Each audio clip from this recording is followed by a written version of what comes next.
of what's happened. Good. Cancel the chicken. And bring a turkey! Oh, what are you doing now? Oh, nothing. Just looking the place over. Getting acquainted with my surroundings. That's the problem with you, Dolly. You're always wanting to know everything. You're always putting your nose into other people's affairs. Anybody who married you would get as nervous as a cat. What? What's that you're saying? I said anybody who married Horace you... Vandergelder, you get that idea out of your head this instant. I'm surprised you even mentioned such a thing. Understand once and for all that I have no intention of marrying you. That's not what I meant, Dolly. Well, I certainly do hope not. Horace Vandergelder, you go your way and I'll go mine. I'm not some Irene Malloy that you can win over with a few chocolate-covered peanuts. I'm shelled. Or the very thought of you suggesting such a thing. Dolly, you misunderstood me. Well, I certainly do hope not. And if I were to get married again, it would be to a far more pleasure-loving man than you. However, let's not discuss it anymore. Here's the waiter with our food. I'll serve Mr. Vandergelder, Rudolph. Now, here is some white meat for you, and some dumplings. Oh, lighter than air they are, and some giblets. Very tender and very good for you. Now, Horace, as I was saying, you go your way and I'll go mine. Why don't you start writing on the wine? I'm sure you'll feel better at once. However, since you brought the matter up, there's one more thing I feel like I ought to say. I didn't bring the matter up at... One more thing I'm going to say before we change the subject entirely. It's true.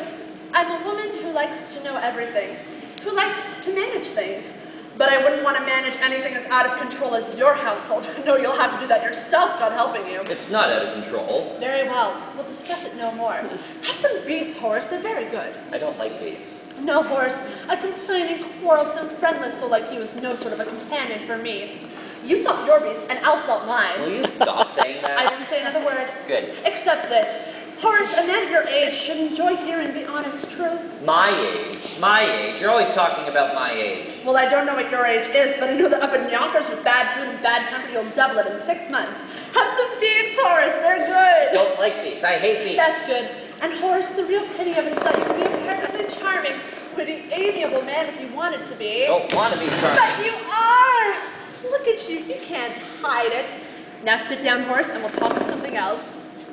But before we change the subject entirely, there's one more thing I'm going to say. Dolly, Levi, I don't want to hear it. You're wasting your time. I won't ask you to marry me. Well then, I suppose that means you want me to ask you. Well, I'm sorry, Horace, I'm turning you down. How can you turn me down when I have it? It's no use arguing, I've made up your mind. Here, let me clip your wings. Oh, I'm getting a headache. I'm going back to my hotel. You can't leave now, the dance competition is about to begin. Here's the money to pay for the dinner. Here's the 20. Wait a minute. There's nothing in here but $1, 3 dimes, 5 pennies, and a button. This isn't my purse. I've lost my purse. Dorothy, that wallet you found. Impossible. I couldn't imagine you without your purse. Vandergelders. What am I going to do? I've never been here before. They don't know me. Stop eating that turkey. I can't pay for it. Horace, it's the latest thing. A polka.